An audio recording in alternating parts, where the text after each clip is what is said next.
मेरी विचारधारा आज भी बाबा साहब की विचारधारा है। 3 पार्टियां हमारे गठबंधन में हैं और यही एक ऐसा गठबंधन है जो किसी भी चुनाव में या 24 में किसी भी रूप में अगर कोई टक्कर दे पा रहा है तो ये गठबंधन उत्तर प्रदेश में मोदी सरकार को टक्कर दे पा रहा है। हम दोनों प्रत्याशियों की वोट देख लो, आप बीजेपी से ज़्यादा है तो गढ़ कैसे है? गढ़ तो जनता बनाती है ना।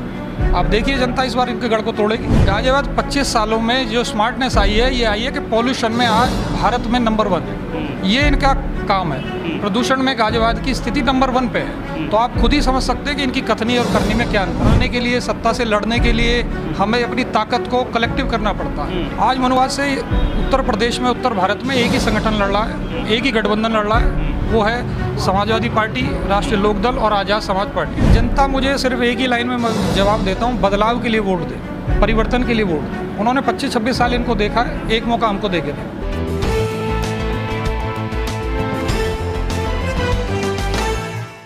यूपी नगर निकाय चुनाव की बिसात पूरे उत्तर प्रदेश में बीत चुकी है। प्रत्याशी अपनी पूरी ताकत चुनाव प्रचार प्रसार में झोंक रहे हैं। वहीं अगर हम बात करें 4 मई को पहले चरण का मतदान होने वाला है, यानी कल, और दूसरे चरण को लेकर प्रत्याशियों ने अपनी पूरी ताकत झोंक रखी है।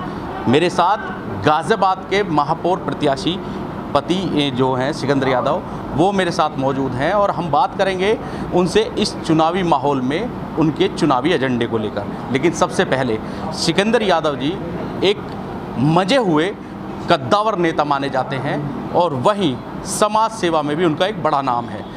उनकी धर्मपत्नी यहाँ गाजियाबाद मेयर सीट पर ताल ठोक रही हैं और वो गाजियाबाद सीट, कहा जाता है कि गाजियाबाद सीट बीजेपी का एक अटूट किला माना जाता है, या यूँ कहें कि गढ़ माना जाता है। वहाँ से उन्होंने ताल ठोकी है महागठबंधन के प्रत्याशी के तौर पर। महागठबंधन में सपा, आरएलडी और एएसपी, जो कि नई पार्टी है लेकिन दलितों के बीच एक नई पकड़ अपनी रखती है, मजबूत पकड़ रखती है। क्या कहेंगे भैया, अब चुनावी माहौल, मतलब कल पहले चरण का चुनाव है उत्तर प्रदेश में और उसके बाद यूँ कहें कि दूसरा चरण का जो चुनाव है वो 11 मई को होने वाला है। बहुत कम समय है, लेकिन आपका एजेंडा जो है वो क्या है? और आपने, क्योंकि अब आप इससे पहले बसपा में हुआ करते थे, एकदम से आप बसपा छोड़ साइकिल यानी महागठबंधन पर आ गए हैं, तो पहले तो हम यहीं से शुरुआत करेंगे कि ये क्या कारण रहा, इसका क्या कारण? देखिए, कारण राजनीतिक और सामाजिक व्यक्ति का एक विचारधारा की बात होती है, एक आइडियोलॉजी की बात होती है जी। आप मेरे पीछे एक होर्डिंग लगाया, उसमें सबसे ऊपर देखिए पहली फोटो किनकी लगी है? बाबा साहब डॉक्टर भीमराव अम्बेडकर। तो मेरी विचारधारा आज भी बाबा साहब की विचारधारा है। और खुद हमारे राष्ट्रीय अध्यक्ष जी 14 अप्रैल को कहाँ गए? जैन जी भी गए, चंद्रशेखर जी भी गए, मऊ गए। तो विचारधारा हमारी वही है, लेकिन कई बार सत्ता को हराने के लिए, सत्ता से लड़ने के लिए हमें अपनी ताकत को कलेक्टिव करना पड़ता है। आज 3 पार्टियां हमारे गठबंधन में हैं और यही एक ऐसा गठबंधन है जो किसी भी चुनाव में या 24 में किसी भी रूप में अगर कोई टक्कर दे पा रहा है तो ये गठबंधन उत्तर प्रदेश में मोदी सरकार को टक्कर दे पा रहा है। तो मेरा, क्योंकि सत्ता विरोधी मेरी रुझान है, मैं चाहता हूँ कि ये सत्ता बदले, जो 9 साल से केंद्र में और 7 साल से या प्रदेश में 6 साल से चल रही है। तो उसमें उस बदलाव के लिए आपको एक गठबंधन में आना पड़ता है और मैं उस गठबंधन में आज आ गया हूँ जो इनको रोकेगा और जो परिवर्तन लाएगा। आप कल सहारनपुर में देखिए, बड़ा ज़बरदस्त रोड शो माननीय हमारे राष्ट्रीय अध्यक्ष जी ने, चंद्रशेखर जी ने किया और बड़ा जन सैलाब वहाँ उमड़ा है। तो ये परिवर्तन के संकेत है। जैसा आपने वहाँ देखा, आप आने वाली 11 तारीख को गाजियाबाद में भी ऐसा देखेंगे। अच्छा, क्या वजह यही रही कि बीएसपी अब ख़त्म होती नज़र आ रही थी आपको, इसलिए आप महागठबंधन की तरफ आए और ये एक एक्सपेरिमेंट होगा 2024 के चुनाव से पहले? देखिए, जो भारतीय जनता पार्टी है उसका एक एजेंडा है, आप सभी जानते हैं। उसमें मनुवाद उसमें चरम पे रहता है। तो जो मनुवाद के खिलाफ होगा, जो भी पार्टी उसके खिलाफ होगी, मैं उसकी विचारधारा को, उसकी बातों को अपनाने की कोशिश करूंगा। हमारी सीधी लड़ाई मनुवाद से। आज मनुवाद से उत्तर प्रदेश में, उत्तर भारत में एक ही संगठन लड़ रहा है, एक ही गठबंधन लड़ रहा है, वो है समाजवादी पार्टी, राष्ट्रीय लोकदल और आज़ाद समाज पार्टी। क्या कारण है? अब आप यहाँ महापौर के चुनाव की बात कर लेते हैं, तो ये तो बीजेपी का गढ़ माना जाता है और आप जहाँ चुनाव लड़ रहे हैं ये तो स्मार्ट सिटी है। तो आप अपने मुद्दे को, अपने एजेंडे को कैसे देखते हैं? स्मार्ट सिटी में आप चुनाव लड़ रहे हैं। देखिए, ये सवाल मुझसे बहुत लोगों ने किया, ये बीजेपी का गढ़ है। 2012 का चुनाव, माननीय मंत्री जी भी थे, मैं भी था, हमने 12 में ही गढ़ तोड़ दिया था। हम दोनों प्रत्याशियों की वोट देख लो, आप बीजेपी से ज़्यादा है, तो गढ़ कैसे है? गढ़ तो जनता बनाती है ना। आप देखिए जनता इस बार इनके गढ़ को तोड़ेगी। 13 तारीख को जब नतीजे आएंगे गढ़ टूटेगा। तो स्मार्ट सिटी के एजेंडे पर आप अपने एजेंडे को कैसे देखते हैं? देखिए, स्मार्ट सिटी का एजेंडा आप इस बात से समझ लीजिए, ये हर साल सर्वेक्षण कराते हैं, रैंकिंग देते हैं। हम गाजियाबाद को नंबर 1 बनाएंगे, इंदौर बनाएंगे, तमाम चीज़ें कहते हैं। गाजियाबाद 25 सालों में एक डंपिंग ग्राउंड नहीं बना पाया। गाजियाबाद 25 सालों में जो स्मार्टनेस आई है, ये आई है कि पॉल्यूशन में आज भारत में नंबर 1 है। ये इनका काम है। प्रदूषण में गाजियाबाद की स्थिति नंबर 1 पे है। तो आप खुद ही समझ सकते हैं कि इनकी कथनी और करनी में क्या अंतर है।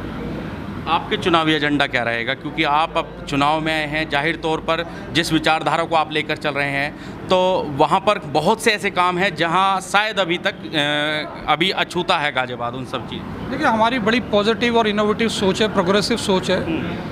हमारा ये मानना है कि बम्बई में, हैदराबाद में, बेंगलोर में रात में सफाई की जाती है, सड़कें स्वीप की जाती हैं। हम चाहते हैं गाजियाबाद वैसा बने। हम ये चाहते हैं कि हर एक चौराहे पे CCTV लगे, जिससे हमारी महिलाएं बहनें सुरक्षित रह सकें। हम चाहते हैं RDC में, तुराब नगर में, घंटाघर में मल्टी लेवल पार्किंग बने। हम चाहते हैं इंटेलिजेंट ट्रैफिक सिस्टम लगे। हम चाहते हैं डिवाइडरों पे ग्रीन ग्रास लगे। हम चाहते हैं हाउस टैक्स के स्लैब बने। तो ऐसी बहुत सारी चीज़ें हमारे पास है, अगर हमको मौका मिलेगा तो हम इन्हें करके दिखाएंगे। अच्छा, डंपिंग ग्राउंड की समस्या काफ़ी बड़ी समस्या मानी जाती है। गाजियाबाद बहुत बड़ा महानगर है, लेकिन एक भी अभी हालांकि बात की जा रही है कि एक मुरादनगर के अंदर एक डंपिंग ग्राउंड बना रही है, लेकिन कितने साल से वो बन रहा है, कितना कंप्लीट हो चुका है और कितना वो वर्क कर रहा है, ये सब अभी एक कागजी कार्रवाई पर ही सीमित तक रह गया है। आपका प्लान क्या होगा इस सब को लेकर? और दूसरी व्यवस्था, जो सबसे बड़ी समस्या ये आती है कि जो सफाई कर्मी हैं वो सीवरेज के अंदर उनकी कई बार मौत हो जाती है, उनको लेकर क्या स्थिति है और क्या आपका एजेंडा है? देखिए, बड़ा इंपॉर्टेंट प्रश्न है। आपने जैसे कहा, गाजियाबाद नगर निगम की सफाई की जिम्मेदारी जिन लोगों पे है, अगर आप उनका जीवन स्तर देखेंगे तो जो सफाई गाड़ी चला रहा है उसका वेतन 9,300 रुपये है, और जो सफाई का काम कर रहा है उसका 13,000 वेतन है, 13,700 रुपये। अब आप मुझे ये बता दीजिए कि 9,000 में और 13,000 में कोई व्यक्ति अपना परिवार पाल सकता है, अपने बच्चों की फीस दे सकता है, किराया दे सकता है, या अपनी जीविका चला सकता है? तो हमारी कोशिश ये रहेगी कि जो हमारी बेसिक फाउंडेशन है, हमारे नगर निगम से जुड़ी हुई है, इनको हम थोड़ा अपग्रेड करें और इनके लिए शासन से या जिस भी स्तर से नगर निगम से मदद हो सके उनका जीवन बेहतर करें। जब हम उनका जीवन बेहतर करेंगे तो हमारी सफाई ऑटोमेटिक ही बेहतर हो जाएगी। तो एक मांग और रही है खासकर सफाई कर्मियों की, कि जो संविदा पर काम कर रहे हैं वो परमानेंट होने की मांग उनको लेकर अपनी करते रहे हैं, और काफ़ी लंबे अरसा एक हो गया है कि इस तरह की कोई भर्तियां नगर निगम में नहीं हो पाई है सफाई कर्मियों की। नहीं, पिछले साल इन्होंने ड्राइवरों की संविदा पे भर्ती की। आप किसी चालक से बात कर लीजिए तो बहुत से लोगों ने बताया कि इन्होंने पैसे लेके उसको किया।